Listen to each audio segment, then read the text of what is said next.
Aha, bakunzi ba Karoti Vishore, noneho Didier azanye ubundi bwoko ariko mubona ko yerurutse irasa umweru kandi ndabona ari ngufi. Didier iyo noneho bite? Iyi ngiyi rero ni ubwoko bw'imbata zitwa Pekendak cyangwa se Canard de Peke. Ni ibishuhe ariko ubwoko bushya bwa twakwita hari nka kijyambere, kubera ko izi ngizi ni amapondezi y'imbata, ziratera gusa ntabwo zijya zirarira. Ishobora gutera amezi 3 idahagaze, zitera amagi menshi cyane kandi ku isoko zifite ibiciro biri hejuru. Rero ni ubwoko bwiza bw'imbata nk'uko twabivuze mbere. Imbata ntizirwaragurika, nazo nuko nta hantu zihura n'uburwayi, zirya ibiryo bisanzwe nk'iby'andi matungo kandi zigatanga umusaruro mwinshi. Niba atari ibanga itera amagi angahe? Ishobora gutera hejuru y'amagi 90 itarahagarara na rimwe. Kuvuga ngo ishobora gutera amezi 3 ku muntu ugabura neza, yazigabuye neza, mbere y'uko ihagarara itarahagarara gutera. Ishobora gutera nk'amagi angana iki muri ayo mezi 3? Kuvuga ngo mu mezi 3 kwiga neza ishobora gutera amezi 3 itarahagarara. Amagi ni umubare w'amagi ni nkangahe? Amagi 90. Amagi 90. Niyo iruhutse fata akaruhuko k'igihe gitoya, ku muntu ugabura neza, nakomeje kubigarukaho, igakomeza ikongera igakomeza igatera. Ngo ni ubworozi bwiza kandi butanga umusaruro mwinshi w'amagi. Watubwiye ko ari imbata. Iyi Peken ubuzima bwayo ni nk'ubw'imbata izi tuzi zisanzwe abantu boroye zindi ziciriritse zindi. Pekendak ubuzima bwazo ni nk'ubw'imbata. Umuntu worora imbata yashobora kuyorora, nayo ibaho ubuzima nk'ubwazo. Nayo ikunda amazi. Ikunda amazi gusa kurariza amagi yazo kugira ngo umuntu avukishe imishwi myinshi. Ushobora kwifashisha inkoko isanzwe, ushobora kwifashisha imbata zisanzwe abantu benshi bakunze korora. Ushobora kwifashisha dendo, nazo zirazituraga neza, cyangwa umuntu agakoresha uburyo bwa artificiel bwo kujyana amagi mu mashini. Rero ubwo buryo bwose twebwe tujya tubukoresha kugira ngo tubashe kugira nyinshi. Twari dufite ikibazo cy'amatsiko twashaka kukubaza, kugira ngo barize n'abadukurikiye muri aka kanya batari kumwe nawe.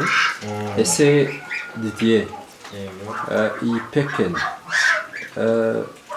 numvishije uvuga ko ifite agaciro kari hejuru cyane. Ese umuntu ntashobora gutinya gushora amafaranga mu buzima bwo kuba yakorora Peken, atekereza ko wenda ashobora gutanga aya mafaranga ikarwara ikamunanira kuyorora igapfa? Wowe ubigenza uti? Ese wabwira iki abagukurikiye muri aka kanya bashaka korora Peken?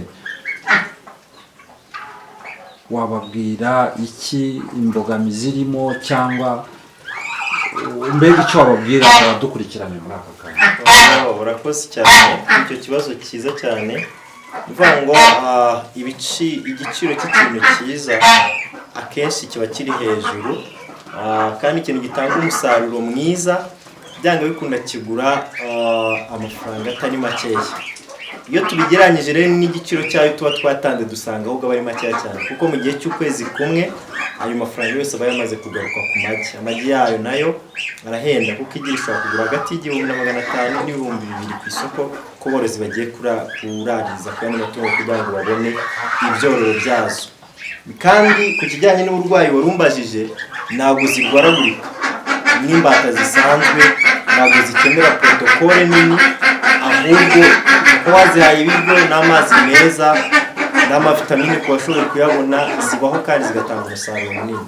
Rero niyo mpamvu ubona twibanda cyane kuri ano matungo. Ni amatungo atayihanganira ihindagurika ry'ibihe, yihanganira ubuzima ubwo ari bwo bwose kandi agatanga umusaruro. Niyo mpamvu ubona ari byo dukunda kujyamo cyane. Ni amatungo ashobora kwihagararaho akahangana n'ubuzima, kandi n'uyoroye akabona ko ayo matungo atanga umusaruro mwiza. Mbega impungenge umuntu yari afite ko ashobora kuyorora cyangwa akaba yayishyiramo amafaranga ashaka gukora uyu mushinga, kumva ko yarwara, icyo utubwiye nuko ari itungo ryihanganira ubuzima ubwo ari bwo bwose, yaba mu zuba yaba mu gihe cy'ubukonje, ni itungo ryihanganira ubuzima bwose cyane cyane. Izo mpungenge zishire, abantu bashira impungenge, bashira ubwoba, baze tworore. Zirakenewe ku masoko, inyama zarabuze, inyama zirimo kubura, barimo leta y'u Rwanda irimo kudushishikariza korora izi Peking duck, gahuri ibiryo by'inyama mu gihe cy'iminsi 60, bivuze ngo ni amezi 2, ibifite hejuru y'ibiro 2.5 ni amatungo ku ruhande rw'inyama zigira inyama nziza kandi vuba vuba, ku ruhande rw'amagi ziratera cyane, ni amatungo meza akora ku mpande zose. Hari akandi kabazo k'amatsiko nashakaga kukubaza. Hano nahageze mbona ubworozi ufite, abantu bajya bakenera ibintu bijyanye n'ifumbire. Ifumbire y'inkoko tuzi ko ari ifumbire ikundwa. Yoyo umuntu yayishaka arayibona ahangaha muri ifamu yawe. Ese wabwira iki abagukurikiranye bashaka ifumbire ikomotse kuri aya matungo yawe badukurikiye muri aka kanya? Yego, ifumbire turayigira kandi turayitanga ku bahinzi. Umuntu yayikenera araduhamagara, twarangiza tukamuha ifumbire akajya gukoresha. Nta kibazo rwose cy'ifumbire, ifumbire irahari. N'umuntu ashaka amagi, ashaka kujya kwituragishiriza cyangwa ashaka kurya igi ry'iri tungo, byose araboneka nta kibazo? Yego, amagi turayatanga. Cyokora hari amatungo amwe namwe tutaratangira gutanga amagi kubera ibiciro tuba twarayazaniyeho, tugikeneye no kugira nyinshi. Hari amatungo tutaratangira gutangaho amagi, ariko inyinshi dutanga amagi. Abantu bajye batubaza nta kibazo, ni karibu kugira ngo dufatikanye kandi tuzamurane twese hamwe. Urakoze cyane. Wakomeza ukatwereka rero n'ubundi bwoko waba ufite abadukurikiye kuri Karo TV Show muri aka kanya bagakomeza bakihera amaso? Yego, urakoze. Didier none hatuzaniye irindi bara. Didier, ko uzanye isa nka ya yindi, noneho iyi ngiyi bite? Urakoze cyane. Sibye no kuba ari ibara biratandukanye cyane. Zira twahoze tubwira n'abanyarwanda ko arizo bita Chinese goose. Izi ngizi rero ni goose zisanzwe cyangwa se geese. Nuvuga ngo ni amoko abiri atandukanye, usibye n'ibara. Nuza kwitegereza neza uraza kubona ko bitandukanye.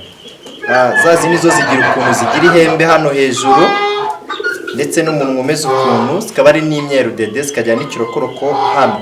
Ariko iyi ni ukunguka imeze. Ibingi ni uwa isanzwe cyangwa se geese mu cyongereza, ariko y'ingore. Nuvuga ngo izi ngizi iyo tugeranije zino na Chinese, ni amatungo abiri yo ameze ifite imyitwarire imwe, agaburirwa kimwe, akunda bimwe, ariko atanga umusaruro utandukanye. Vuba zino goose zisanzwe nazo zishobora gukora mu buryo bw'uburinzi.